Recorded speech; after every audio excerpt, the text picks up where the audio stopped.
Hey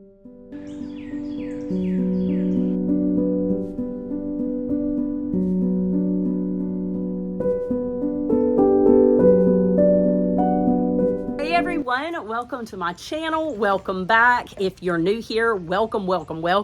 My name is Kim. I am the Southern Daisy, and I am coming to you from Central North Carolina, Zone 7B/8A. Today we are going to talk all about my most favorite topic to talk about, and that is winter sowing. So today is all the basics of winter sowing. So winter sowing 101, if you will. If you don't know what I'm talking about, today you are in the right spot. I'm coming to you from my patio. It is currently pouring down rain. If you see big drops of rain hit me in the head, just disregard those. We're going all in and we're gonna be tough because I have waited so long for this season to finally get here, and well, here we are. So let's get talking, okay? Winter sowing. Winter sowing is taking a translucent or transparent container, getting rid of the lid, and going through a process that I'm going to talk through to make this look like this, cutting it with a hinge. You start your seeds in here, close them up, seal them, put them outside, almost forget about them. And then come spring, you have seedlings that are nicer than what you can buy at the store. And by nicer, they are fuller, thicker, nicer, hardier, and for a fraction of the cost, right? All that it costs is the seed pack price. And a lot of times you can get multiple uses out of those seed packs. We have Mother Nature that helps us in taking this process from this to plants grown in it. And so I want to go all through that over the next coming weeks. We are going to go through the whole process together. And so what I thought I would do today is two things. I wanted to show you all of the supplies that you need so that you can start collecting them and we can be ready to roll. And also I wanted to ask you to stick around until the end of this video because I have a free resource for you all about winter sowing, and I think you're really gonna like it. The items, let's talk about what we need for winter sowing. And this will work in even the coldest of zones. This will work in IM 8A. It will work, I kind of struggle with the 9s because it does get warm so quickly. So all I have experience with is 8A, and it works beautifully for me. I feel like 8B, it will work beautifully for you as well. But here is my motto here at the Southern Daisy on my channel. Anything goes. I am not limiting ever. I never will look at a seed pack and say, oh, that's a tropical, I can't winter sow it. Forget that. I never say that a zone is too warm. I don't think you should try it. I think if you don't experiment, you'll never know. And had I not experimented, I would have never been turned on to something where I grew an entire garden from seed using this method and also starting seeds inside. And I'm telling you, for a fraction of the cost, I couldn't have afforded. So this is my garden behind me.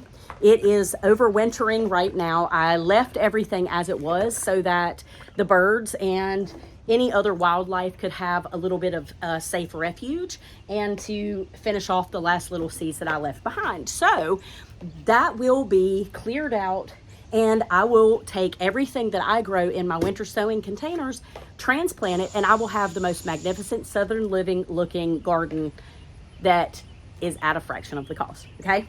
So I hope you will try this. I want you to commit to me to try this. I want, even if you just have one jug, or even if you just have one jug, and this isn't cleaned out, I just grabbed it.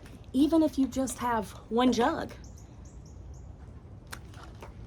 So I don't recommend if you're going to grow a ton, but if this is the best that you can do, we'll take it, okay? I did learn from somebody that Starbucks, you can reach out to Starbucks and they will save milk jugs for you. Don't know if that's true everywhere, but it's worth an ask. All they have to do is say no, because I heard that Starbucks goes through 40 jugs a day.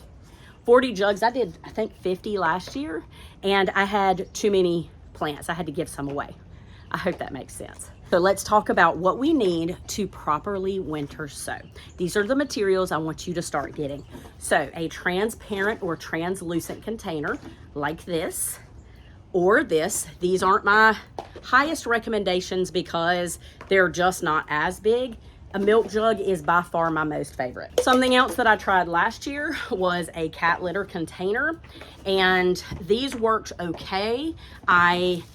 I needed to add more drainage in here, but I am going to use them again because I use cat litter. So that is your containers. You want a translucent or transparent container, preferably milk jugs or gallon water jugs. You can do half gallons as well. My favorite potting mix is the Miracle-Gro potting mix.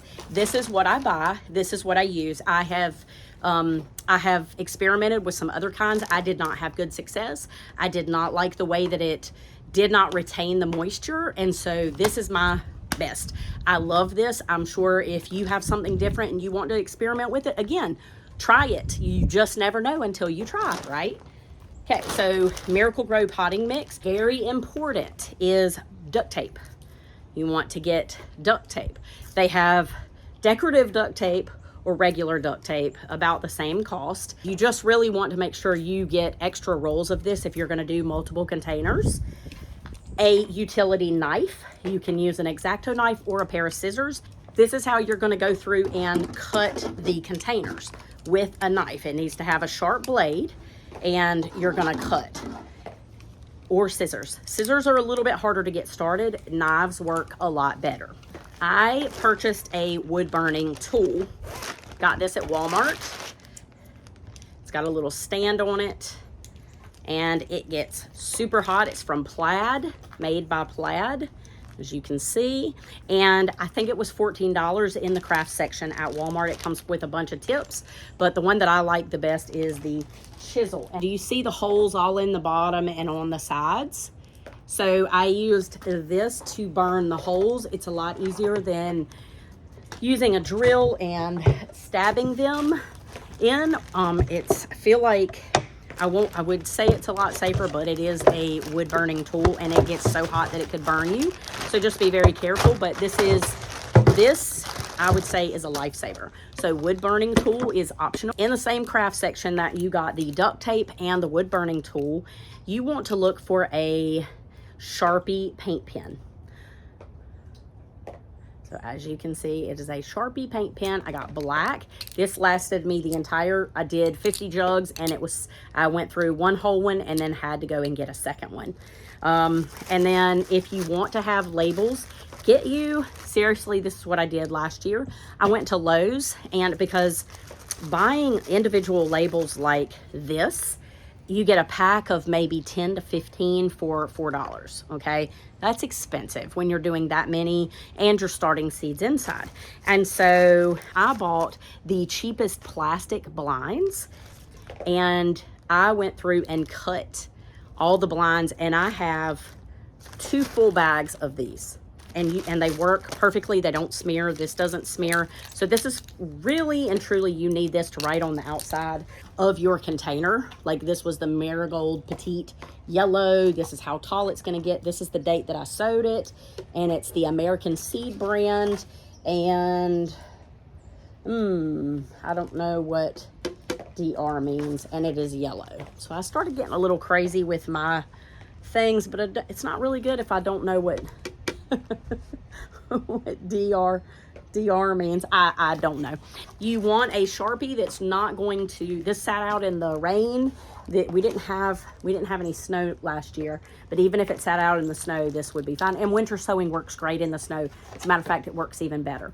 So how winter sowing works is you prepare your container and you moisten your soil. You put it in the container. This is also a must-have because you're going to miss the top.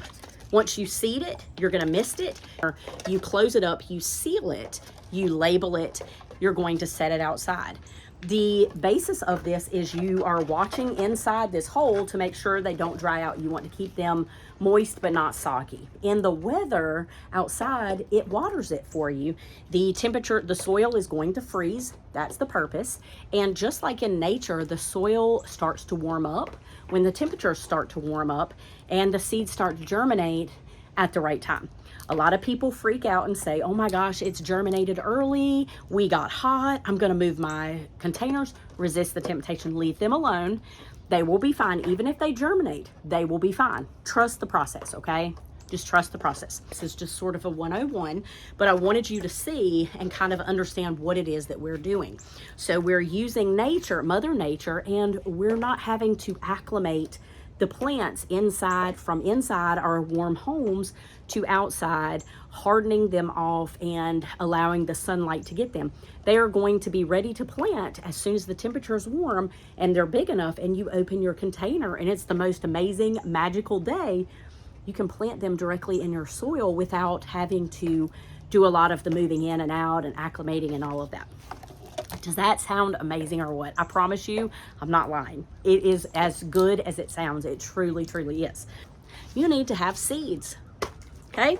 You need to collect your seeds, be collecting your seeds. The Dollar Tree, Walmart, Dollar General seeds are my favorite. They are the American seed brand. I reached out to the president of the Green Garden Products. That's who manufactures the American seeds. And he told me a little insider info, and I wanted to share that with you. The seeds that are seen at the Dollar Tree and on the end caps at Walmart and Dollar General are in the United States are going to be in the stores on January 10th. That's not long. That's like next week or week after. So start collecting your seeds. Go get these. They are a lot of times 50 cents or 4 for $1, as you can see, and they are by far my favorite seeds. You can get some bigger ones. Here's some sunflowers, but I mean, you get a ton in there.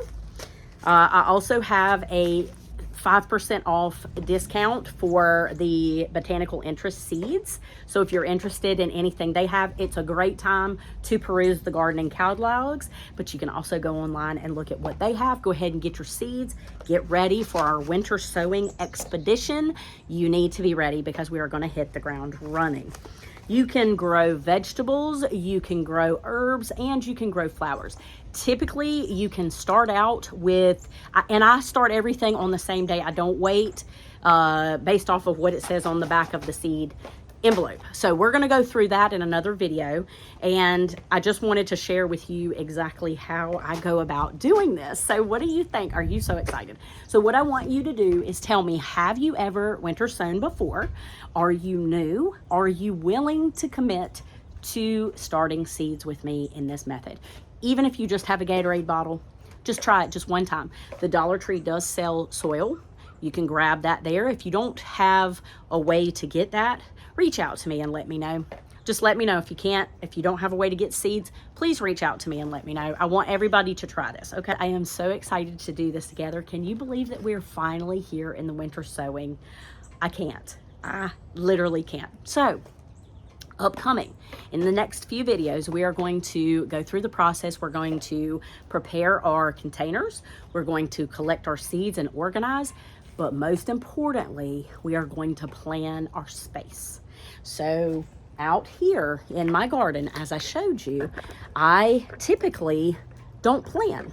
I typically just sort of plant it however I want to. Well, this year, I think I want to do something a little different, and I thought it might be helpful if we plan together. Say you have a plant bed that is maybe like this one under all the leaves, and you just want to dress that area up. Or, forgive the disaster, but you have planters that used to house the most beautiful coleus. Say you want to plan how to prepare and think through all your winter sowing containers and where they're going to go. So that's going to be a video that we're going to talk through. We're going to plan together. And I also want to ask you to tell me anything you want to know about winter sowing. Ask me all the questions and know that I will be glad to explain it to you, because again, I want you to do this with me. So last but not least, before I close this video, I want to tell you that I have a free guide on winter sowing, a step-by-step sort of a checklist, but just a guide that you will have, and I will put the link below. Feel free, you just have to enter in your information and it will email it right to your inbox and you will have it. So thought that would be super helpful for you to have sort of a reference guide as well. So I hope that this has been helpful. I am so excited to finally be ready to do this, and we're going to start some seeds inside as well. I'll go through that whole process with you as well. So I hope you have a fantastic day. Be sure you put January 10th on your calendar. Go ahead, start thinking through your seeds and what you want, and let's hit 2025 as our winter sowing marathon. What do you think? All right, take care and have a great day. Bye.